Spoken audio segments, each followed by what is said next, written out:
ఆత్మ సాక్షాత్కార అనుభవం. నా అంతరంగ ప్రయాణంలో నేను చాలా అనుగ్రహాన్ని పొందాను. అన్ని విషయాలు చాలా సులభతరమైనప్పటికీ నా అన్వేషణలోని వృధా ప్రయాసను, నిరర్థకతను గుర్తించలేకపోయాను. నా పనిలోనూ, ఆర్థిక వ్యవహారాలలోనూ, బాంధవ్యాలలోనూ సమస్యలు ఉత్పన్నమయ్యాయి. దీనికి తోడు జీవితం మరియు మరణంల గురించి నా దృక్పథాన్ని తారుమారు చేసే ఒక పరిస్థితి తలెత్తింది.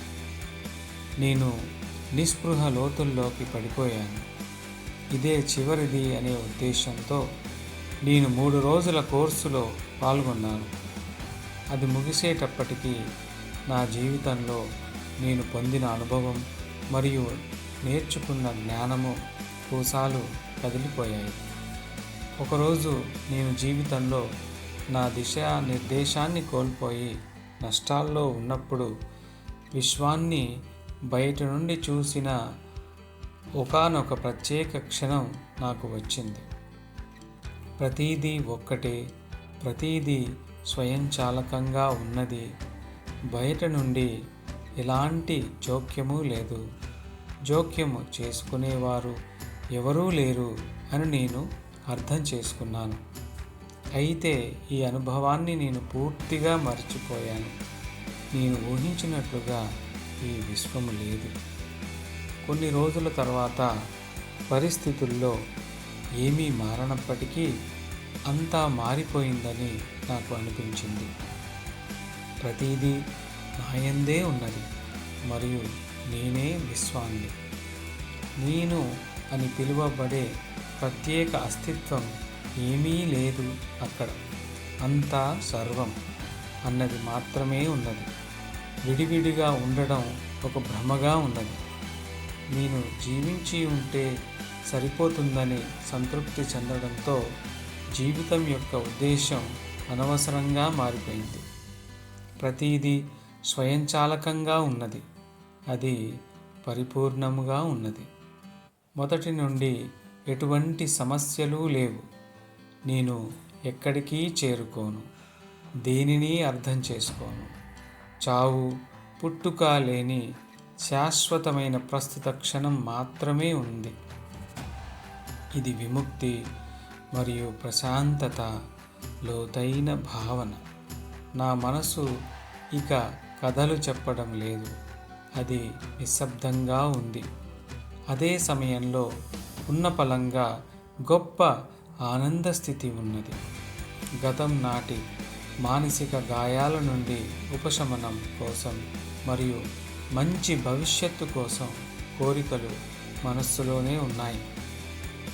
విముక్తి మరియు విముక్తి పొందవలసిన వ్యక్తి రెండూ మిథ్యలే. దేనిని చూసినా తేడా లేదు. ప్రతిదీ ఒక్కటే.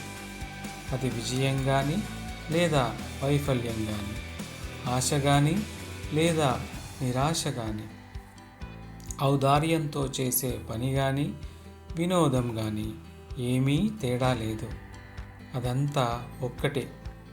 అన్నిటినీ చూడటం, వాటి గురించి వినడం అవన్నీ ఒక భ్రమయే అని తెలిసినప్పటికీ రోజువారీ జీవితంలో అవి నిజమని భావించి జీవించటం సరదాగా అనిపిస్తున్నది.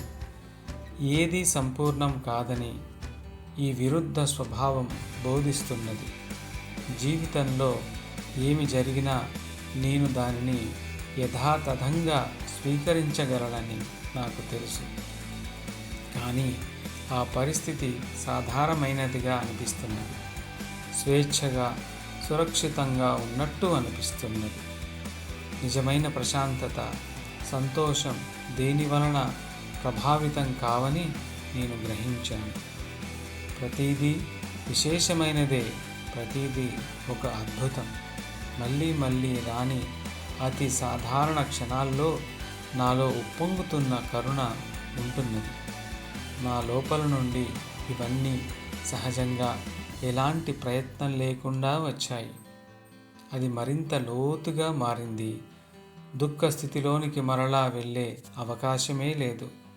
శ్రీ అమ్మా భగవాన్, ఈ అద్భుతమైన వరాన్ని ప్రసాదించిన మీకు అనేక ధన్యవాదములు. నేను మీకు మీరు చేసిన దానికి తగినంతగా కృతజ్ఞతలు చెప్పలేను. శ్రీ అమ్మా భగవానులతో నా బంధాన్ని నాకు తిరిగి ఇచ్చినందుకు అత్యంత ఆనందముతో మరియు హృదయపూర్వక కృతజ్ఞతలతో మీ మియుకి ఎండో